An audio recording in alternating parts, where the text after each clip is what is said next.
좀 빨리 좀 뭐든지 이렇게 좀 빨리빨리 좀 오지 않았나라는 생각이 들고요. 그래서 요즘은 조금 이제 천천히 가고자 하는 생각이 많이 드는데, 그때 이제 천천히 가는 거는 어떻게 천천히 가는 건가 생각을 해보니까 함께 가면 천천히 가요. 함께 가면 천천히 갑니다. 근데 혼자 가면요 빨리 갈 수밖에 없어요. 그리고 혼자 많이 빨리 가다 보면 뭐에 취하냐면 속도에 취해요, 자꾸. 그러면서 속도에 취하다 보면 경쟁이 붙잖아. 우리가 자동차 운전하다 보면 옆에 있는 사람이 막 들어오면 더 빨리 가더라고요. 이렇게 못 들어오게 하려고. 다 이게 경쟁심 심해서 그래요. 경쟁심. 근데 그게 이제 마음의 그 수양을 하거나 우리가 하면 크게 시기심하고 질투가 자꾸 올라와요. 어떤 사람은 잘 가는 것 같고 나는 못 가는 것 같고, 그러니 얘는 또 끌어내려야지. 이러면 이게 시기심이에요. 시기심. 시기심은 끌어내릴 때 많이 생기는 거고, 질투라는 건 뭐냐면 나는 이렇게 못생겼는데 왜 쟤는 저렇게 이쁠까? 그러면 이제 또 질투가 생기는 거죠. 그렇죠? 근데 이제 그런 외모뿐만이 아니고 뭐 여러 가지 다른 부분도 마찬가지일 것 같아요. 근데 이제 첫 번째 제일 중요한 게 그런 것 같습니다. 제가 요즘 느꼈던 것 중에 이제 하나 말씀을 드리면, 첫 번째 제일 중요한 거는 나를 사랑해야 돼요. 그리고 제가 글을 하나 썼는데 그 글을 되게 많은 사람들이 읽더라고요. 내가 어떤 글을 썼냐면, 당신이 쓴 글을 사랑해라 라는 말을 하나 썼어요. 근데 많은 분들이 좋아요 그리고 공감 많이 해주셨어요.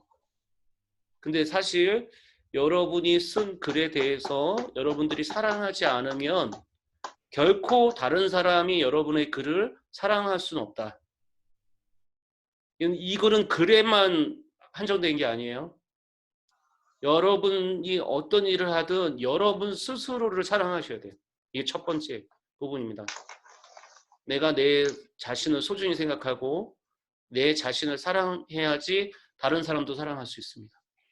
근데 내가 나를 미워하고 나를 싫어하는데 누가 나를 좋아할 거예요? 그렇죠? 그래서 여러분들 첫 번째 중요한 거는 여러분 글을 사랑하셨으면 좋겠고요. 그리고 다른 사람을 읽는데 첫 번째 책을 선택할 때 내가 이 사람을 인정하지 않는 사람이다 그러면 그 사람 책을 읽지 마세요. 내가 어떤 책을 선택한다, 내가 정말 이 책을 좋아한다, 그리고 이 책을 사랑한다 그러면 그 책을 선택하세요.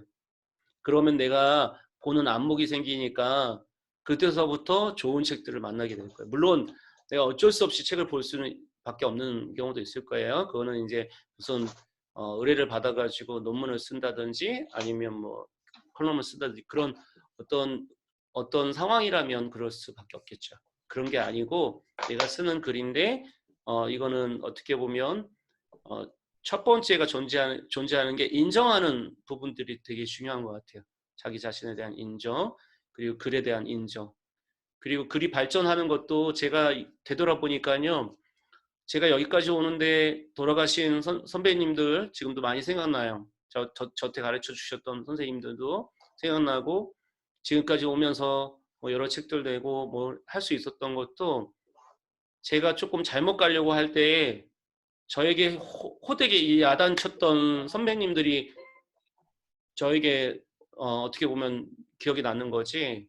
제가 그리고 또 제가 정말 힘들고 어려웠을 때 그때 저를 위로해주고 같이 어떻게 보면 여기서 벗어날 수 있도록 도와줬던 선배님이 더 중요한 거지. 그냥 좋을 때만 와서 아하하 했던 분들은 거의 아닌 것 같아요. 그러니까 우리가 살아갈 때 어떤 면도 마찬가지입니다. 중요한 거는 단 한 사람을 만나든 깊이 있는 관계, 깊이 있는 만남이 더 중요하지 않을까라는 생각이 들고요. 이게 저희가 뭐 어떤 인연으로 만났든 이렇게 어떻게 우연하게 만났잖아요. 그 우연하게 오늘 다섯 분 같이 만났고, 그리고 오늘이 정말 저는 제일 중요한 그 섹션이더라고요. 이 섹션. 앞에 있는 섹션들도 다 중요한 섹션이지만 이 만독하고 이 탐독이라는 것은 결국에 우리가 계속 자기만의 읽기를 할 수 있느냐? 그거는 바로 이게 없으면 안 돼요. 만독하고 탐독이 없으면 절대 자기만의 읽기는 없습니다. 내가 산책을 할 때도 마찬가지고요. 내가 어떤 책을 읽을 때도 마찬가지입니다.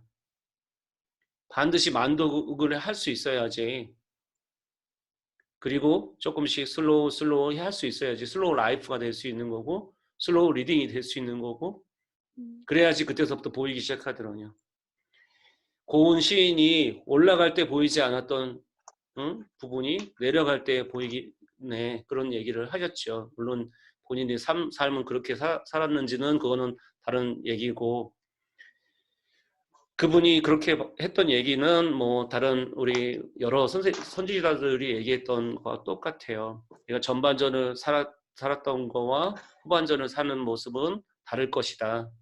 그건 기본적으로 우리가 마찬가지입니다. 그래서 여러분들이 이제 어떻게 보면 인생의 이제 후반전 준비하셔야 되고요. 후반전을 준비할 때 제일 중요한 거는 뭐냐면 짐을 다시 싸셔야 돼. 립백을 하셔야 돼요. 옛날의 다짐으로 살지 마시고요. 새로운 다짐을 하셔야 됩니다. 그때 가장 좋은 방법이 여러분 글을 쓰는 거예요. 나는 이제 어떻게 살겠다. 그리고 거룩한 여러분만의 그 계획을 세우는 겁니다. 그 계획이 결국에 여러분의 인생을 다르게 만들어 줄 거예요. 피터 드러커라는 경영학자는 뭐라고 얘기하냐면 내가 죽었을 때 어떤 사람으로 기억날 거냐. 그걸 먼저 상정해 보는 거죠, 내가. 끝을 보고 가는 거야, 이제 인생을. 그러면 후회가 없습니다. 바로 앞이 아니라 내가 죽었을 때 나는 어떤 사람으로 이 세상을 어떻게 보면 기억에 남을 것인가 라는 당신은 어떤 사람으로 기억날 것인가라는 걸 한번 생각해 보시고 그것이 여러분이 가는 길에 어떤 지표가 되지 않을까 생각이 됩니다. 그리고 책을 선택하는 것도 안목이다 보니까 여러분이 정말 인정할 만한 사람 그리고 여러분이 스스로 내가 도움이 될 만한 책들을 읽어 가시는 것 내 소중한 시간이니까 그 선독서부터 그리고 연독 어떤 주제를 가지고 계속 읽어 보시는 것 그것이 여러분에게 아마 도움이 될 겁니다.